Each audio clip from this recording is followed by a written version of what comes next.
Hello everyone, welcome to the study waves. आज का हमारा टॉपिक है रिज़र्व बैंक ऑफ इंडिया या भारतीय रिज़र्व बैंक।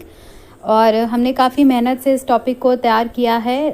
कोशिश की है कि जितने भी टॉपिक्स इम्पॉर्टेंट हैं एग्ज़ाम पॉइंट ऑफ व्यू से बैंकिंग के किसी भी एग्ज़ाम में, तो वो सारे मैं इसमें कवर करूं। तो आइए स्टार्ट करते हैं। देखिए, पहला इस्टेब्लिशमेंट की बात कर लेते हैं। आरबीआई के आरबीआई का इस्टेब्लिशमेंट किया गया था। एक हिल्टन यंग कमीशन आई थी इंडिया में, उसकी रिकमेंडेशन पर। तो पहले ये प्रश्न बहुत बार पूछा जाता था कि आरबीआई किस कमीशन की रिकमेंडेशन पर इस्टेब्लिश की गई थी। तो हिल्टन यंग कमीशन। हालांकि इंटरव्यू में कभी कभी ये पूछ लेते हैं, बट रिटन में नॉर्मली अब ये नहीं पूछते हैं। देखिए, आरबीआई 1 अप्रैल 1935 को इस्टेब्लिश की गई थी। 1 अप्रैल 1935।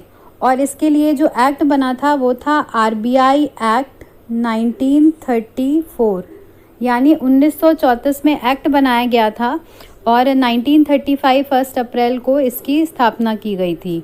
तो आरबीआई हमारे देश में जो बैंक थी वो इस्टेब्लिश इस रीज़न से नहीं की गई थी, या अंग्रेज़ों ने इस रीज़न से इस्टेब्लिश नहीं की थी कि वो इंडियंस का कुछ भला चाहते थे। एक्चुअल में आरबीआई से पहले एक प्रश्न है मेरा आपसे, और अगर आपको अगर आप सोच सकते हैं तो 10 सेकेंड में आप इसका जवाब सोचिएगा कि आरबीआई 1935 में बनी, ठीक है। उससे पहले भी हमारे देश में करेंसी चलती थी। तो उससे पहले ये जो करेंसी सर्कुलेशन या प्रिंटिंग का जो काम होता था वो कौन करता था, ठीक है। तो अगर आपको इसका जवाब पता है तो इट इज़ गुड, बट अगर नहीं पता है तो मैं आपको बता देती हूँ कि आरबीआई के इस्टेब्लिशमेंट से पहले एक्चुअल में मैंने एक वीडियो बनाया जिसमें आरबीआई इंडियन बैंकिंग हिस्ट्री के बारे में। तो उसमें मैंने एक बैंक पढ़ाई थी जिसका नाम था इंपीरियल बैंक ऑफ इंडिया, जो कि प्रेसिडेंसी बैंक्स को मिलाकर बनाई गई थी। तो एक्चुअल में वो बैंक जो थी वो क्वासी फंक्शन परफॉर्म करती थी एज अ सेंट्रल बैंक के। तो कुछ फंक्शन होते थे सेंट्रल बैंक के जो ब्रिटिश गवर्नमेंट परफॉर्म करती थी, और कुछ बैंक के जो थी ये प्रेसिडेंसी बैंक के, या इनके बाद में जब ये इंपीरियल बैंक ऑफ इंडिया बनी तो imperial bank of India perform करती थी। तो फिर इन्होंने सोचा कि कैसे हम इस देश के मॉनेटरी सिस्टम को बेहतर कंट्रोल कर सकते हैं। तो उस लिहाज से इन्होंने क्या किया, आरबीआई का इस्टेब्लिशमेंट किया। नो डाउट इससे इंडियंस को भी फ़ायदा हुआ। और इसके इस्टेब्लिशमेंट में डॉक्टर भीमराव अंबेडकर का भी एक बहुत महत्वपूर्ण रोल था। तो उन्होंने भी महत्वपूर्ण भूमिका निभाई थी। देखिए, अब हम बात कर लेते हैं कि रिज़र्व बैंक ऑफ इंडिया, बहुत कम लोगों को ये पता होता है कि reserve bank of India initially एक प्राइवेट बैंक थी। देखिए, सरकार का इसमें कोई पैसा नहीं लगा था। कुछ इंडिविजुअल लोग थे जिन्होंने इसमें पैसा लगाया और इस बैंक को सेटअप किया, ठीक है। और इसकी जो पेड अप कैपिटल, ये कई बार पूछ लिया जाता है तो ये इम्पॉर्टेंट है कि जो इसकी पेड अप कैपिटल थी वो 5 करोड़ रुपए थी स्टार्टिंग में। जिस अमाउंट से ये इस्टेब्लिश की गई थी पेड अप कैपिटल, यानी जो इसके शेयर होल्डर्स ने पैसा लगाया था वो 5 करोड़ था। तो ये पूछा जाता है कई बार। आरबीआई का जब इस्टेब्लिशमेंट किया गया था तब ये प्राइवेट बैंक थी, और इसका काम था कि लोगों को कैसे हम एक यूनिफॉर्म करेंसी, क्योंकि जब पहले क्या होता था, पहले कई एजेंसियां छापती थी करेंसी को, तो करेंसी जो प्रिंट होती थी उनमें यूनिफॉर्मिटी नहीं होती थी। इसके अलावा सर्कुलेशन में प्रॉब्लम होती थी। इन सारी प्रॉब्लम से बाहर आने के लिए ब्रिटिश गवर्नमेंट ने आरबीआई का इस्टेब्लिशमेंट किया।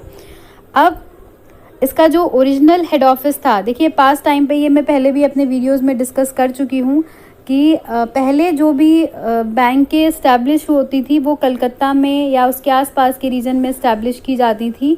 इसलिए क्योंकि पुराने समय में जो बिज़नेस का हब माना जाता था या बिज़नेस का केंद्र माना जाता था वो माना जाता था कलकत्ता, ठीक है। क्योंकि बंदरगाह से ज़्यादातर व्यापार होता था, तो वहीं पर ज़्यादातर बैंक इस्टेब्लिश की थी। यही कारण है कि आरबीआई का जो इनिशियल या पहला हेडक्वार्टर था वो कलकत्ता में था, या आपके हिसाब से आप कह सकते हो कोलकाता में था। इसे 1937 में शिफ्ट किया गया था मुंबई। तो 1937 आपको पता होना चाहिए कि मुंबई में कब शिफ्ट किया गया, तो 1937 में। अब मैंने इससे पहले आपको नेशनलाइजेशन ऑफ बैंक्स पढ़ाया है और उसका लिंक मैं डिस्क्रिप्शन बॉक्स में दे दूंगी अगर आप उसे पढ़ना चाहते हैं। तो फ़िलहाल के लिए मैं आपको यहाँ पर इतना बता देती हूँ कि नेशनलाइजेशन एक ऐसा प्रोसेस होता है जिसमें किसी प्राइवेट एंटिटी, फर्म या फिर कंपनी को सरकार अपने स्वामित्व में लेती है, यानी गवर्नमेंट उसमें अपनी होल्डिंग लेती है, यानी अब उसका शेयर मेजॉरिटी स्टेक खरीद लेती है, तो उस प्रोसेस को नेशनलाइजेशन कहते हैं। हमें पता है, मैंने अभी थोड़ी देर पहले आपको बताया कि इनिशियली आरबीआई कैसी बैंक थी। इनिशियली आरबीआई एक प्राइवेट बैंक थी क्योंकि इसमें सरकार का पैसा नहीं लगा था। फिर अब जब हम आज़ाद हो गए, ठीक है, आज़ादी के बाद लगा कि अगर हमें, क्योंकि देश बहुत आर्थिक स्थिति बहुत बुरी थी, तो सरकार ने सबसे पहले सोचा कि क्यों ना हम आरबीआई को अपने कंट्रोल में लेते हैं। तो सबसे पहले सरकार ने क्या किया, आरबीआई के शेयर्स जो थे वो खरीदे। ठीक, आरबीआई का नेशनलाइजेशन किया गया था 1 जनवरी 1949 को, यानी 1 जनवरी 1949 को। आपको एग्जैक्ट डेट ऐसे ही पता होनी चाहिए। रिटन में तो हालांकि अगर बहुत टफ एग्ज़ाम बनाया गया है या मॉडरेट एग्ज़ाम भी है तो भी ये नहीं पूछते हैं, बट इंटरव्यू में ये ज़रूर पूछ लेते हैं कि, तो आपको पता होना चाहिए कि 1 अप्रैल 1935 को ये इस्टेब्लिश की गई थी और इसका नेशनलाइजेशन किया था 1 जनवरी 1949 को। इसके जो पहले गवर्नर थे, जाहिर सी बात है उस टाइम पे भारत की तो मतलब इंडियन गवर्नमेंट तो थी नहीं, तो इस टाइम पे इसके जो फर्स्ट गवर्नर थे वो सर ओसबोर्न स्मिथ थे। ये क्वेश्चन एसएससी में पूछा जाता है, बट बैंक में आज तक मैंने कहीं भी देखा नहीं ये क्वेश्चन, तो बैंक में नहीं पूछा जाता है, बट आप नॉलेज के लिए आपको पता होना चाहिए। इनके जो फर्स्ट आरबीआई के जो फर्स्ट इंडियन गवर्नर थे वो थे मिस्टर सीडी देशमुख। ठीक है, और उसके बाद बात कर लेते हैं कि जो पहली पेपर करेंसी इशू की थी आरबीआई ने, वो था 5 रुपए का नोट, 5 रुपए का, जिसपे किंग जॉर्ज 6 की पोर्ट्रेट बनी हुई थी, और ये 1938 में रिलीज़ किया गया था, पेपर करेंसी जो प्रिंट की गई थी। ठीक, आइए आगे देखते हैं इसका ऑफिस स्ट्रक्चर कैसा होता है। ऑफिस स्ट्रक्चर आरबीआई का देखिए, आरबीआई के जो रीजनल ऑफिस हैं, आरओ आप कह सकते हो, वो टोटल 27 हैं। इनकी संख्या बढ़ती और घटती रहती है। अगर कोई ऑफिस बना है रिसेंटली तो ये बढ़ जाएगी, तो इसको आपको आरबीआई की साइट से चेक करना पड़ेगा। बट फ़िलहाल एट करेंट 2020 जून में ये जो ऑफिसेज हैं वो 27 हैं और मेनली स्टेट कैपिटल्स होते हैं।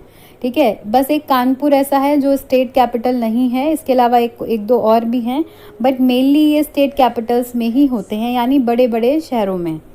सब ऑफिसेज आरबीआई के हैं 4। तो अगर इसका ऑफिस स्ट्रक्चर मेनली देखा जाए तो ये ऑफिसेज जो होते हैं वो 31 है। ठीक है, तो टोटल इनका हुआ 31। तो कई बार सीधे सीधे 31 भी पूछ लेता है, और अगर सिर्फ रीजनल ऑफिस पूछा है तो आपको 27 मार्क करने हैं। उसके बाद बात कर लेते हैं लोकल बोर्ड्स। देखिए लोकल बोर्ड्स कितने हैं आरबीआई के, 4 local boards, Mumbai, new Delhi, Chennai and Kolkata, ये 4 प्लेसेस हैं जहां पर इसके लोकल बोर्ड्स हैं। अब देख लेते हैं हम बोर्ड मेंबर्स। तो कई बार total number of board members पूछ लिए जाते हैं। देखिए टोटल बोर्ड मेंबर्स 21 है, पहले ये 20 हुआ करते थे। ठीक है, कहाँ पर कौन सा पद बढ़ा है एक वो भी बताऊंगी मैं आपको। तो फिलहाल जो टोटल नंबर ऑफ बोर्ड में, इसके जो बोर्ड में मेंबर्स होते हैं वो 21 है, और पहले ये 20 हुआ करते थे। अभी हाल ही में एक पद बढ़ा है। देखिए गवर्नर एक होता है, आप सभी जानते हैं। ठीक, और deputy governor 4 members. Local board, जब मैंने आपको बताया कि 4 लोकल बोर्ड होते हैं, न्यू दिल्ली, मुंबई, चेन्नई और कोलकाता। उन हर एक लोकल बोर्ड से एक एक मेंबर लिया जाता है इसमें। एक्सपर्ट फ्रॉम डिफरेंट फील्ड्स, जिन्हें डायरेक्टर्स भी कहते हैं, ये बहुत इंपॉर्टेंट है। इंटरव्यू में बहुत बार बच्चे आकर बताते हैं कि उनसे ये पूछा गया था कि ये जो आरबीआई में डिफरेंट फील्ड्स के जो एक्सपर्ट्स होते हैं उनको क्यों लिया जाता है। देखिए जो डिफरेंट फील्ड्स हैं, देखिए जब भी कोई मॉनेटरी, आरबीआई का मेन काम है करेंसी इशू करना, मॉनेटरी पॉलिसी बनाना। तो जब भी कोई मॉनेटरी पॉलिसी बनती है उसका विभिन्न क्षेत्रों पर क्या असर पड़ेगा। ऐसा तो नहीं क्रेडिट सिर्फ एग्रीकल्चर सेक्टर में चला जाएगा, या ऐसा तो नहीं है कि क्रेडिट सिर्फ एक्सपोर्ट और इंपोर्ट के क्षेत्र में चला जाए। तो विभिन्न क्षेत्रों में जो मॉनेटरी पॉलिसी बन रही है या जो पॉलिसी आरबीआई अडॉप्ट कर रही है उसका क्या असर पड़ेगा, वो अध्ययन करते हैं ये 10 मेंबर्स, जिन्हें डायरेक्टर्स भी कहा जाता है। 2 मेंबर्स लिए जाते हैं फाइनेंस मिनिस्ट्री से, पहले फाइनेंस मिनिस्ट्री से सिर्फ एक मेंबर लिया जाता था और अब 2 मेंबर लिए जाते हैं, ताकि कोऑर्डिनेशन बैठा रहे फाइनेंस मिनिस्ट्री और आरबीआई के कामों के बीच में। गवर्नर हेड होता है आरबीआई के बोर्ड मेंबर का, और सारे डिसीजन, अल्टीमेट डिसीजन जो सलाह सबकी ली जाती है, बट जो अल्टीमेट डिसीजन होता है वो गवर्नर का होता है। अब हम बात कर लेते हैं कि गवर्नर का टेन्योर यानी टाइम पीरियड, ये बहुत ज़्यादा इम्पॉर्टेंट है। गवर्नर और डिप्टी गवर्नर, हम बहुत बार कंफ्यूज हो जाते हैं बच्चे और एग्ज़ाम में 5 साल लगा के आ जाते हैं, गलत है। ये 4 साल का होता है, स्टैंडर्ड है। स्टैंडर्ड जो टाइम पीरियड है, ठीक है, ये आपको दिख भी रहा होगा। प्रेजेंट गवर्नर जो है हमारे शक्तिकांत दास जी, उनकी पिक्चर है ये। और कार्यकाल जो नॉर्मली है वो 4 साल का होता है। आवश्यकता अनुसार इसे बढ़ाया या घटाया जा सकता है। देखिए, अगर मान लीजिए कोई इमरजेंसी है, कोई भी किसी भी कारण से कोई गवर्नर अपने पद से मान लीजिए इस्तीफ़ा दे देता है, या सरकार कोई भी कारण हो सकता है, तो वहाँ पर इसका गवर्नर का टाइम पीरियड घटाकर 2 साल 3 साल भी किया जा सकता है या बढ़ाया भी जा सकता है। बट स्टैंडर्ड टाइम पीरियड जो है वो 4 साल का होता है, और यही होता है डिप्टी गवर्नर का। अब एक बहुत महत्वपूर्ण बात यहाँ पर उठती है कि गवर्नर की नियुक्ति, अपॉइंटमेंट कैसे किया जाता है। याद रखिए कि डेफिनेटली आरबीआई के गवर्नर को अपॉइंट करती है सरकार, यानी कि भारत सरकार करती है। बट ऐसा नहीं है कि वो किसी भी व्यक्ति को उठाकर और इस पद पर बैठा सकती है, क्योंकि ये एक बहुत महत्वपूर्ण संस्था है हमारे वित्तीय क्षेत्र के लिए भी, बैकबोन कह सकते हो आप इकोनॉमी की। तो आरबीआई एक्ट में जितनी भी चीज़ें, जितनी भी न्यूनतम योग्यताएं रखी गई हैं, उनके अकॉर्डिंग गवर्नमेंट किसी व्यक्ति का नियुक्ति इस पद पर करती है। यानी कि government appoints the governor of RBI in accordance with RBI act 1934, यानी आरबीआई एक्ट के अनुसार गवर्नमेंट नियुक्ति करती है। और जो डिप्टी गवर्नर्स हैं उनकी नियुक्ति भी गवर्नर और सरकार की आपस की सहमति से की जाती है, और वो भी आरबीआई एक्ट के अनुसार ही की जाती है। तो ये बहुत इम्पॉर्टेंट है कि इनका कार्यकाल 4 साल का होता है और नियुक्ति की जाती है सरकार के द्वारा, but in accordance with RBI act 1934। अब एक अलग इम्पॉर्टेंट टॉपिक आता है फंक्शंस ऑफ आरबीआई। देखिए, फंक्शंस बहुत सारे परफॉर्म करती है आरबीआई, कोई एक फंक्शन नहीं है, बट फिर भी मेजर जो फंक्शंस हैं जिनके बारे में आपको पता होना चाहिए, एग्ज़ाम में पूछ लिया जाता है। वो पहला फंक्शन है इश्यूअर ऑफ करेंसी, उसके बाद बैंकर टू द बैंक्स, यानी बैंकों के बैंक के रूप में कार्य, उसके बाद banker and adviser to the government, यानी सरकार के बैंकर तथा एडवाइज़र के रूप में कार्य करना। उसके बाद है manager and custodian of foreign reserve, manager and custodian, यानी फॉरेक्स को हम फॉरेन रिजर्व भी कहते हैं, यानी जो विदेशी मुद्रा भंडारण है, इसको हिंदी में आप कह सकते हो। Formulating and implementing monetary policy, और lender of the last resort. देखिए, इनके बारे में बहुत डिटेल्ड तो नहीं जाऊंगी मैं आज की वीडियो में, क्योंकि बहुत बड़ा हो जाएगा वीडियो, बट मैं थोड़ा थोड़ा आपको समझा देती हूँ कि ये फंक्शन क्या है और कैसे आरबीआई इन्हें परफॉर्म करती है। सबसे पहले बात कर लेते हैं इश्यूअर ऑफ करेंसी। आरबीआई सभी प्रकार के नोटों को इशू करती है और उन्हें सर्कुलेशन में डालती है, यानी प्रिंटिंग कर दी है उनकी और उन्हें सर्कुलेशन में डालती है, एक्सेप्ट 1 रुपी नोट। ये ध्यान रखिएगा आप, 1 रुपये के नोट की प्रिंटिंग आरबीआई नहीं करती है, ठीक है। तो ये मैं बता दूं आपको, आरबीआई जो 1 रुपये का नोट है वो एक्चुअल में कॉइन कंसीडर किया जाता है, ठीक है। और जो कॉइन्स इशू या मिंट करने का काम होता है वो सरकार का होता है। देखिए, 2 एक्ट हैं इससे रिलेटेड, एक है करेंसी एक्ट, ठीक है, दूसरा है क्वाइनेज एक्ट। क्वाइनेज एक्ट में आते हैं जितने भी तरीके के सिक्के हैं उनको इशू करना, और करेंसी एक्ट में आता है जितने भी नोट हैं उनकी प्रिंटिंग। तो करेंसी एक्ट के अकॉर्डिंग आरबीआई वो अथॉरिटी है जो कि नोट को प्रिंट करेगी, ठीक है, लेकिन 1 रुपये का नोट प्रिंट नहीं करती है, क्योंकि it is considered as coin.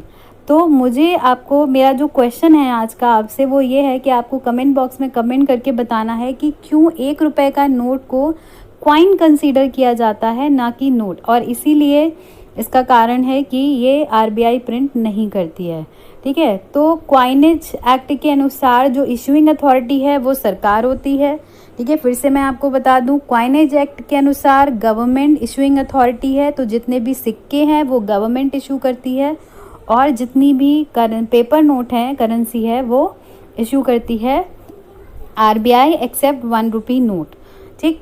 नोटों पर आरबीआई के गवर्नर के हस्ताक्षर होते हैं, ठीक है, जबकि 1 रुपये के नोट पर फाइनेंस सेक्रेटरी के हस्ताक्षर होते हैं। ये भी इम्पॉर्टेंट है।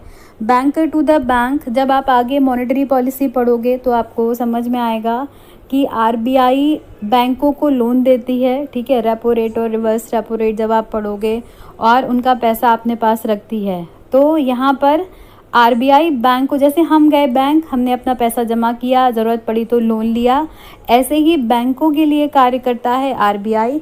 जब भी बैंकों को ज़रूरत पड़ती है आरबीआई उन्हें लोन देता है, और जब भी उनके पास एक्सेस मनी होता है जिसे वो पब्लिक में बांट नहीं रहे होते हैं, तो वो जमा कर सकते हैं आरबीआई के पास, और बदले में आरबीआई उन्हें एक ब्याज देता है, जिस दर को हम रिवर्स रेपो रेट भी कहते हैं। खैर ये मैं मॉनेटरी पॉलिसी में पढ़ाऊँगी। तो उसे हम क्या, ये फंक्शन क्या है आरबीआई का, banker to the banks, banker and adviser to the government, समय समय पर सरकार को सलाह देना। और आरबीआई के पास एक भारत सरकार का भी अकाउंट होता है जो कि आरबीआई मेंटेन करती है। और एक और बात, आरबीआई गवर्नमेंट को भी लोन देती है, बट उसके बदले में वो गवर्नमेंट सिक्योरिटीज़ रखवाती है, जैसे जिन्हें ट्रेजरी बिल्स और बॉन्ड्स के नाम से भी हम जानते हैं। तो इस तरीके से आरबीआई बैंकर और एडवाइज़र के रूप में काम करती है आरबीआई बैंकों के, गवर्नमेंट के लिए। अब आते हैं हम फॉरेक्स। देखिए, आपने सुना होगा कि विदेशी मुद्रा भंडार या फॉरेन एक्सचेंज रिजर्व, मतलब अभी जैसे आया था कि मतलब हाईएस्ट पहुंचने वाला है इंडिया का। तो जो विदेशी मुद्राएं भारत में, जैसे दूसरे देशों की जो मुद्राएं हैं, उनका जो संग्रह करना है या उनका जो कस्टडी है वो रहती है आरबीआई के पास। कई बार आपने देखा होगा कि रुपए इतने मतलब पैसे गिरकर, या इतने डॉलर के मुकाबले इतने अंक चढ़ा या इतने अंक नीचे चला गया। तो ये सब जो होता है कई बार अपने आप होता है, और कई बार इसे आरबीआई भी करती है। तो यहाँ पर देखिए, मैनेजर है और कस्टोडियन है। फॉरेक्स का मतलब जो फॉरेन करेंसीज होती हैं हमारे देश में उनके, तो कस्टडी यानी कि आरबीआई की कस्टडी में रहती हैं, और मैनेज करना मतलब उसको बढ़ाना या घटाना है। देखिए, एक चीज़ यहाँ पर और रिलेटेड है, वो है depreciation of currency and devaluation of currency. जब भी आरबीआई रुपए की वैल्यू को जानबूझकर कम कर देती है ताकि एक्सपोर्ट को बढ़ाया जा सके, ठीक है, तो उसे हम डिवैल्यूएशन ऑफ करेंसी कहते हैं। और जब ये इंटरनेशनल मार्केट फोर्सेस की वजह से अपने आप हो जाए, यानी रुपए की वैल्यू दूसरी मुद्रा के मुकाबले गिरने लगे, तो इसे हम कहते हैं डेप्रिसिएशन ऑफ द करेंसी, ठीक है। इतना आपको शॉर्ट में पता होना चाहिए कि कई बार ये आरबीआई खुद भी करती है, पैसे की वैल्यू को कम करती है, और कई बार अपने आप भी ये होता है। तो दोनों में डिफरेंस है, ठीक है। इसे मैं किसी और वीडियो में और अच्छे से बताऊंगी, तब आपको समझ में आएगा कि कैसे एक्सपोर्ट और इम्पोर्ट बढ़ता है। उसके बाद हम बात करते हैं formulating and implementing monetary policy. One of the most important functions of the RBI, monetary policy को बनाना और उसे पूरे देश में लागू करना एक महत्वपूर्ण कार्य है आरबीआई का, ठीक है। मॉनेटरी पॉलिसी क्या होती है, जैसे आपने देखा होगा, repo rate, reverse repo rate, MSF, ठीक है, लिक्विडिटी एडजस्टमेंट फैसिलिटी। तो ये सारे रेट जो आरबीआई बढ़ाती और घटाती है अपने नीड के अकॉर्डिंग, देश में अर्थव्यवस्था को ध्यान में रखते हुए, तो उसे हम मॉनेटरी पॉलिसी को बनाना और इम्प्लीमेंट करना कहते हैं।